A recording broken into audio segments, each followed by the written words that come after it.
presento.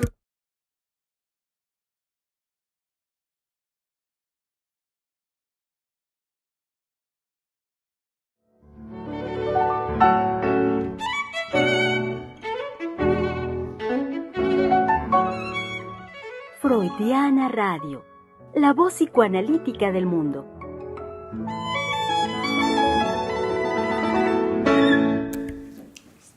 Hola, hola, ¿qué tal? Me toca presentar el programa. Estoy llegando tarde por vicisitudes familiares principalmente. Viva la familia, porque siempre nos hace y nos permite modificar nuestro cotidiano. Hoy se tuvo que modificar mi cotidiano y estamos aquí a las 12 con 21. Las 12 con 21 minutos y tenemos mucho que darles ahora en esta conversación.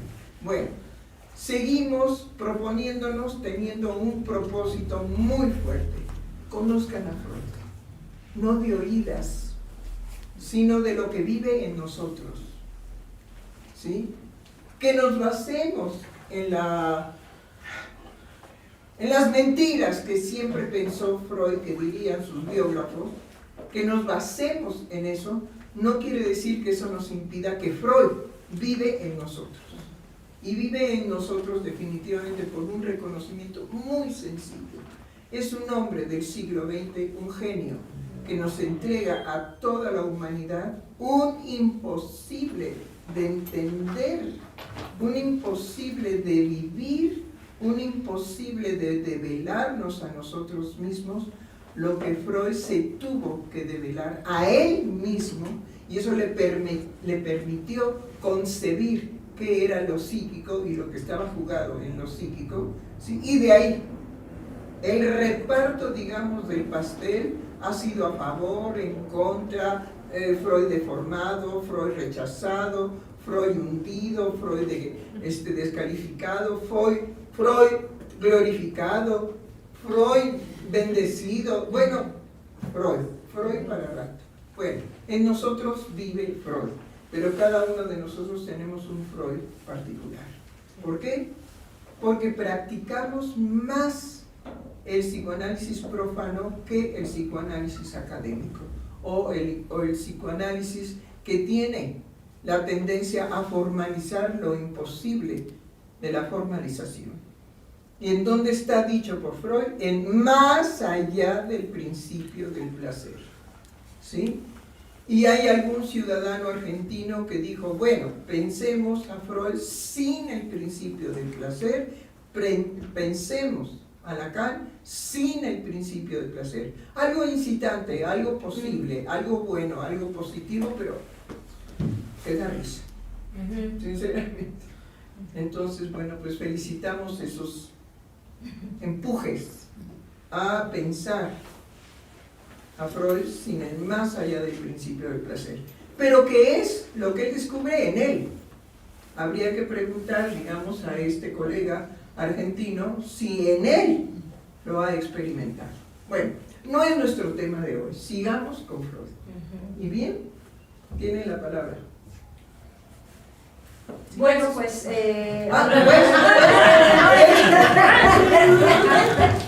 Bueno, no hay un botón. Muy bien, tanto de recuperar. Algo que a mí me ha movilizado mucho leyendo la presentación autobiográfica y simultáneamente la biografía de Ernest Jones, es justamente la diferencia en la que puedo encontrar en cómo se presenta Freud en el recorrido de su trabajo, en el recorrido de su obra, y cómo un tercero, que además era cercano, podemos decir, muy adentrado a la dinámica, a la vivencia psicoanalítica con Freud, cómo se presentan radicalmente diferentes, ¿no? Hay un momento en donde Freud va dando cuenta de todo lo que para él ha sido la creación psicoanalítica, lo que ahorita usted decía, cómo ha vivido en él y cómo ha sido imposible, aunque no era su pretensión hablar de su vida personal en la creación teórica, era imposible no ponerse en juego en sus vivencias personales conforme iba tejiendo toda la trama teórica. Porque él sabía algo, Gaby. Él sabía, y ya le comentaba a Marta, su mujer, que él tenía no facilitarle a sus biógrafos el camino. Ajá. ¿Sí? Es decir, yo no se los voy a facilitar, pero ya pensaba en trascender la muerte, Sí. porque él ya pensaba en sus biógrafos. Bueno, es que también un sujeto con esa genialidad, ni modo que se hiciera menso de que ya había trascendido la historia. Claro, claro. Sí, lo sabía. Sí. La perdí. Sí. Bueno, entonces la Hay una participación de nuestro colega Oscar. Está aquí conectado. Ok, muy bien. Adelante con Oscar. Sí, doctora, buenos días, colegas. Buenos días.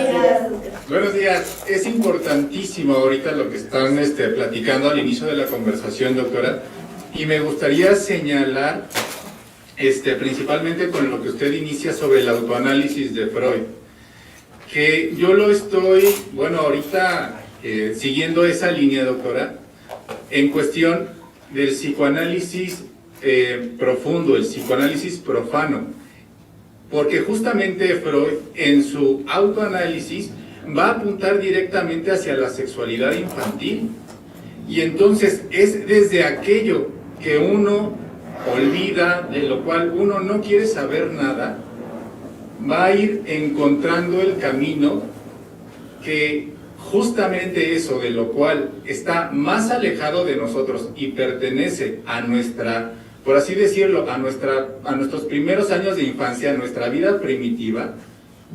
Desde ahí va a haber una serie de pensamientos, de afectos, de conflictos que van a tener efectos en nuestro diario vivir.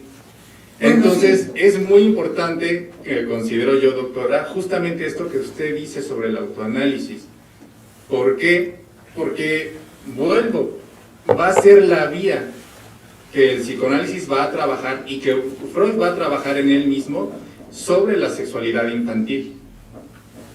Indudablemente, decir sexualidad infantil es un brete. ¿Por qué? Porque estamos en el 2025 y en lo que menos se puede pensar es precisamente en la sexualidad infantil.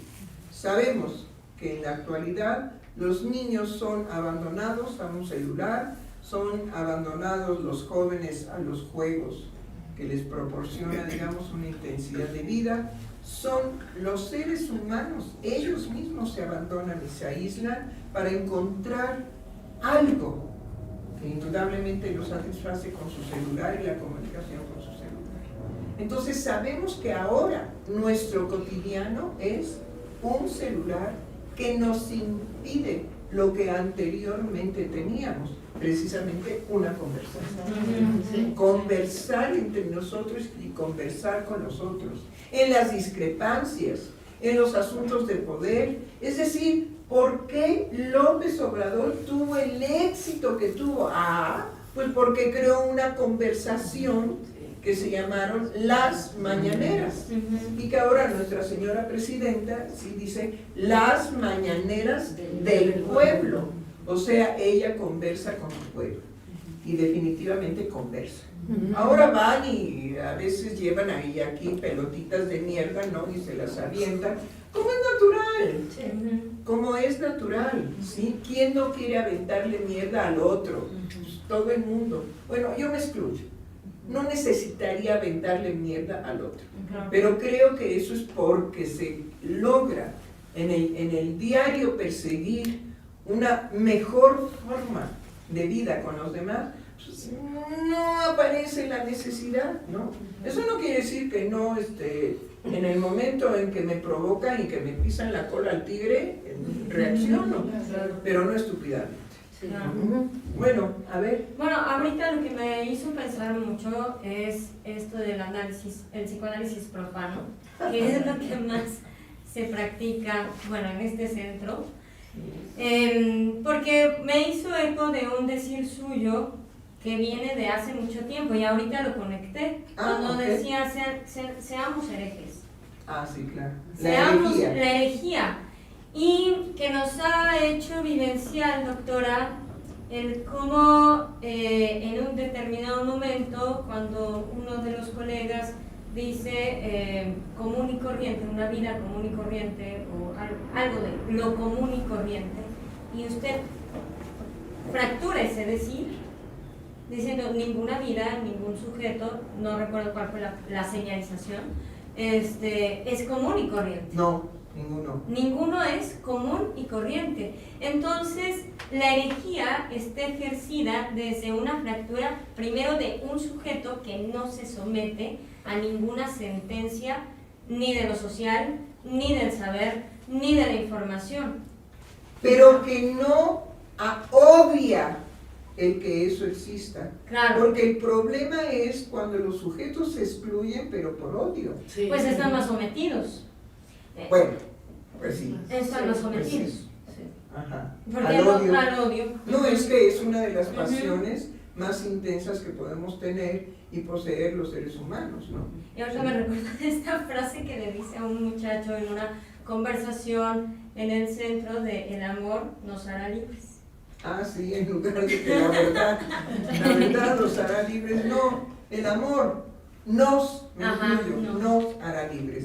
Siempre y cuando lo podamos verdaderamente ejercer, no en la idiocia que tenemos del amor, ¿sí? ¿Por qué? Pues porque tenemos muchísima información estúpida, idiota, al respecto del amor, ¿sí?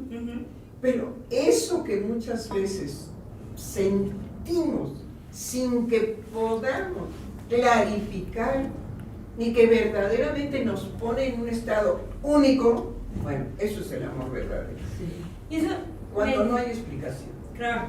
Y ahorita pensaba justo que la postura freudiana, es que pensé, pues sí, o sea, el primero que propone la posibilidad del psicoanálisis profano es Freud. Sí, claro. Es el que la va a conocer a profundidad. Y me acordaba de la queja de él, me parece que de su primer estructuración del caso clínico de Dora, que él se queja de ver que la estructura, que se lee el caso como una novela. Él hace esa queja, ¿no? Pero justo la posibilidad de lo didacta que pudiéramos decir que es Freud en relación a acercarnos su pensamiento, lo que él escucha, y a acercarnos también a la vivencia de escucha en ese momento, por imposible que sea, nos posibilita lo que él va a construir en nosotros, que es el escepticismo benevolente. Ah, no, eso es una frase divina, ¿no? Sí. Es decir, dudamos inclusive de nuestros analizantes cuando los vemos vencidos en una convicción de que el psicoanálisis es lo sublime. Y Freud dice, no, preferimos un escepticismo benevolente. Y es el que primero nos da la posibilidad de decir, oye Freud, espérate, a ver, nos acabas de decir que sí, y luego que no, y luego que sí, pero no. Ajá. Espérate. Y esa manera que fue como usted nos ha introducido, en la que usted nos ha formado, es decir, a que uno también ponga el cuerpo en cuanto a vérselas con Freud, ¿no? Que no haga de Freud, de la palabra freudiana, una religión.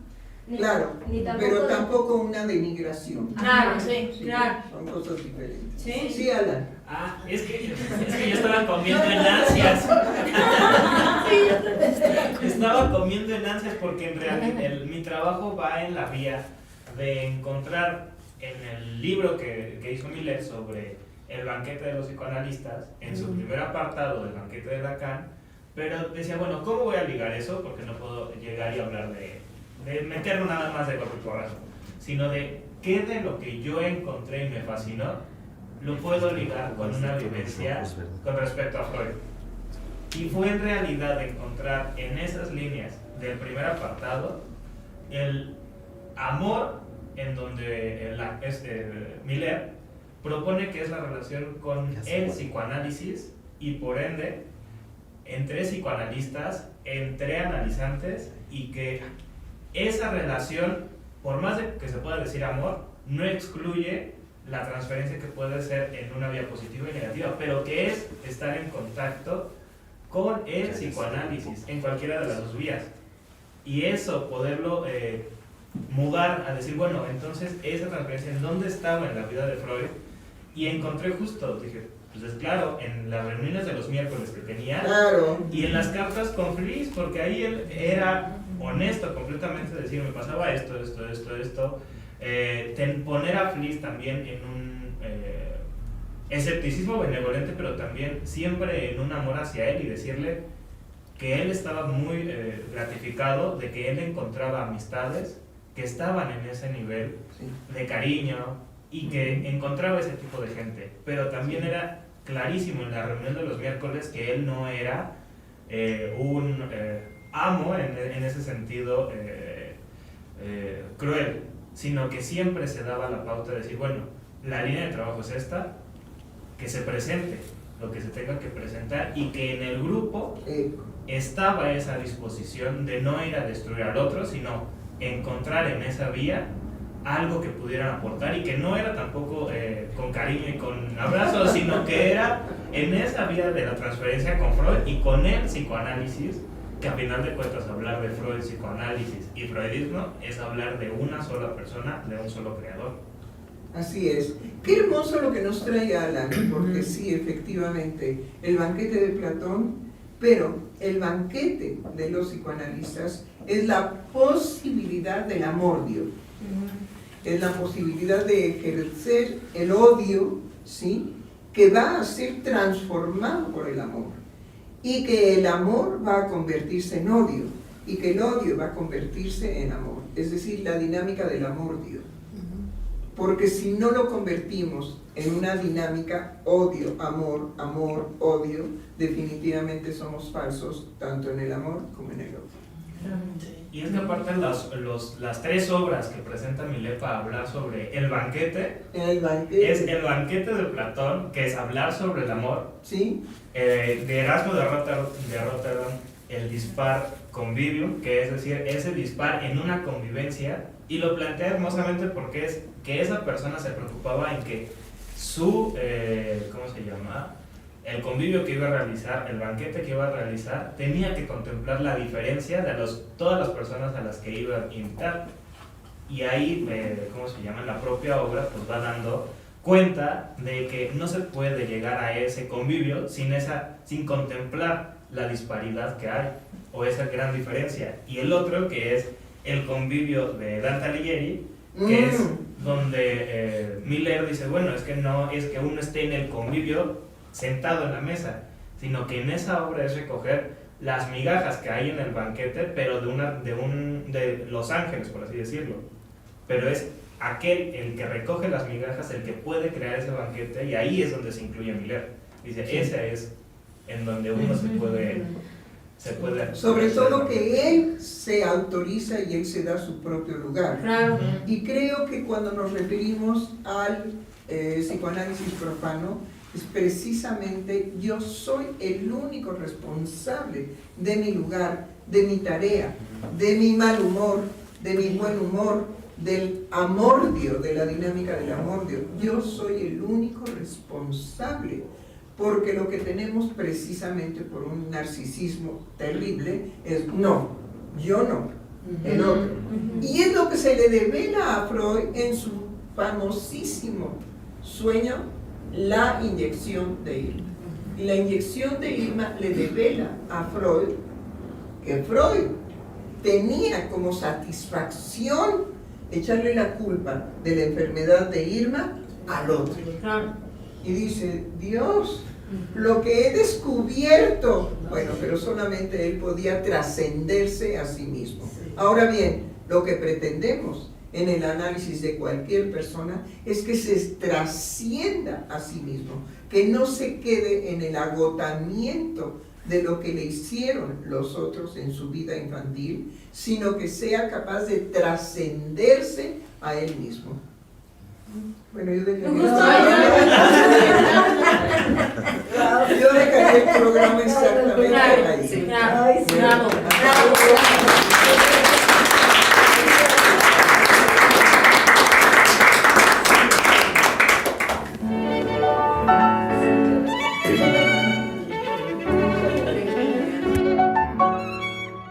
Freudiana Radio, la voz psicoanalítica del mundo.